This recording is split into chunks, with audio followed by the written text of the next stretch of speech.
ओम नमो भगवते वासुदेवाय. सार्थ सुबोध ज्ञानेश्वरी.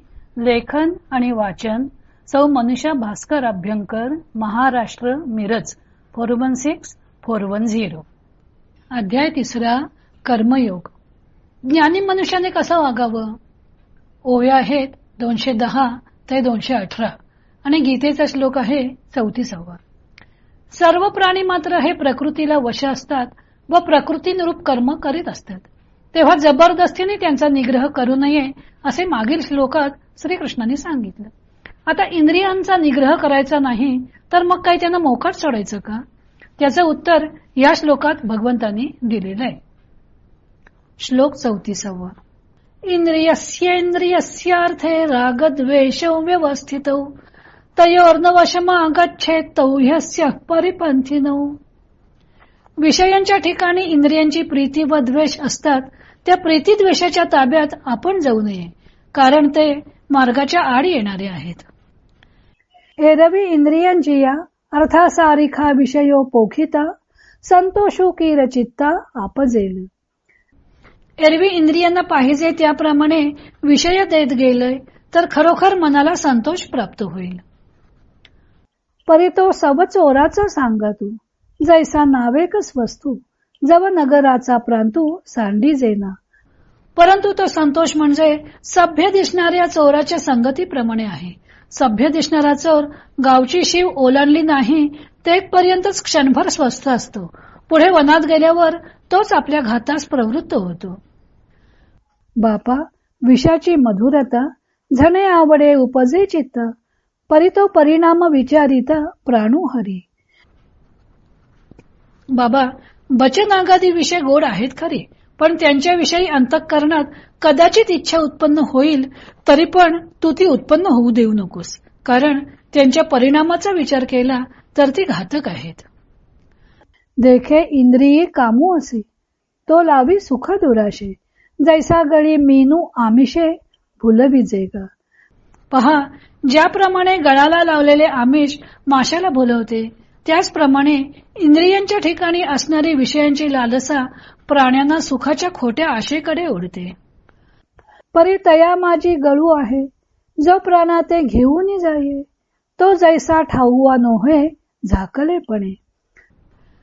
परंतु त्या आमिषाखाली प्राण घेणारा गळ आहे, हे तो गळ झाकला गेला असल्यामुळे ज्याप्रमाणे माशाला कळत नाही, तैसे अभिलाषे येणे कीजेल, जरी विषयांची आशा धरी जेल, तरी वरपडा होई जेल क्रोधानळा.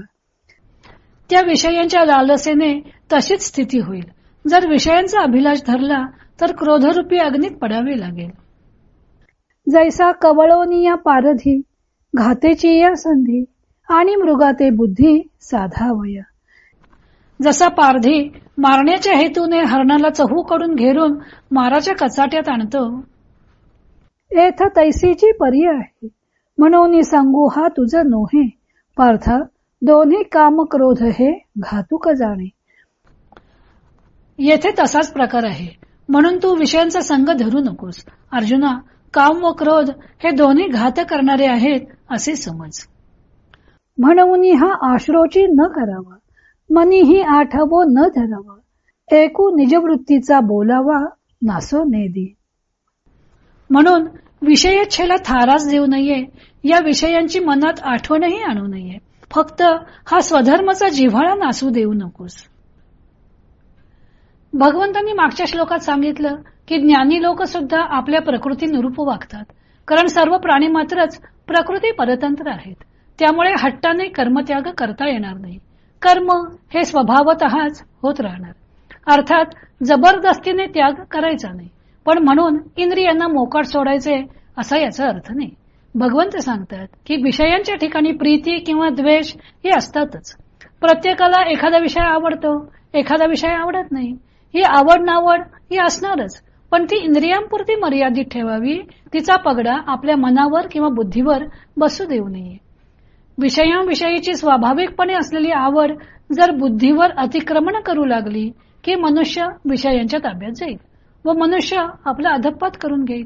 विषयांच्या चिंतनामुळेही मनुष्याचा अधःपात कसा होतो ते भगवंतांनी दुसऱ्या अध्यायातील 62 व 63 या श्लोकात सांगितलं होतं. ज्ञानदेव सांगतात की विषयांपासून मनाला मिळणारा संतोष हा सावचोरासारखा आहे.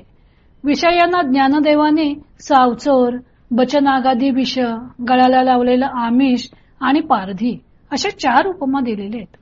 सावचोर म्हणजे वरून सभ्य दिसणारा चोर मैत्रीचं नाटक करतो व वेळ बघून सर्वस्व हरण करतो. हा संतोष सुद्धा मनाला आपल्या कह्यात घेतो व विषयांच्या अधीन करून टाकतो. या उपमेतून ज्ञानदेवाने विषयांचा मनुष्याला भुलवण्याचा स्वभाव सांगितला. बचनागदी काही विष गोड असतात, पण गोड म्हणून त्यांचं सेवन केलं तर मनुष्य मृत्यूलाच आमंत्रण देतो. तसेच विषय सुद्धा मनुष्याला गोड वाटतात, पण ते परिणामी घातक आहेत. या उपमेतून ज्ञानदेवाने विषयांची आकर्षकता वर्णन केली. किंवा मासे पकडण्यासाठी गळ्याला आमिष लावलेलं असतं. मासा त्या आमिषाला भुलतो. ते आमिष खाणे म्हणजे मृत्यूलाच कवटाळणे. लोखंडी गळ झाकलेला असल्यामुळं त्याला दिसत नाही. तसेच मनुष्य सुद्धा विषयांच्या बाह्य रूपाला फसतो. विषय हे घातक आहेत हे त्याला कळत नाही. या उपमेतून ज्ञानदेवानी विषय कसे फसवे असतात ते स्पष्ट केले. हरणाला पकडण्याकरता पारधी त्याला 4ही बाजूने घेरतो, त्याप्रमाणे विषय हे मनुष्याला घेरतात. या उपमेतून ज्ञानदेवानी विषयांचा दुष्ट हेतू स्पष्ट केला व शेवटी सांगितलं की काम आणि क्रोध हे दोन्ही घातक आहेत, म्हणून तू विषयांचा संग करू नकोस. विषयपूर्ती झाली, मनाला इच्छिलेले विषय मिळाले तर मनुष्याचा काम वाढतो. काम म्हणजे विषय अधिक मिळवण्याची इच्छा वाढते व ते विषय नाही मिळाले तर त्याबद्दल क्रोध निर्माण होतो. म्हणजे विषय हे काम आणि क्रोध निर्माण करणारे आहेत, म्हणून विषयांचा संग करू नये हे उत्तम. अर्थात काही कर्मे आवडोत अथवा न आवडोत ती अपरिहार्यपणे करावी लागतात. मग ती कशी करावीत? तर ती आसक्ती सोडून करावीत. कारण पार्था काम क्रोध घातक हे दोन्ही आसक्तीपासून संभवती.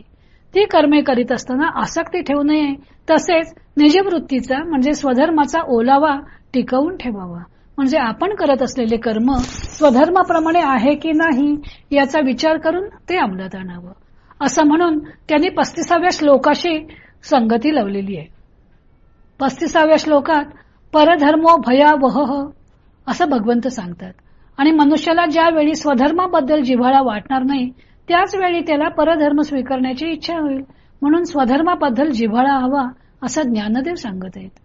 यात आपला स्वधर्म जो आहे त्याप्रमाणे आपली आवड नसली तर ते कर्म करावे की आपल्या आवडीप्रमाणे करावे याचा विचार भगवंत पुढच्या श्लोकात सांगणार आहेत. तो भाग आपण उद्या पाहू.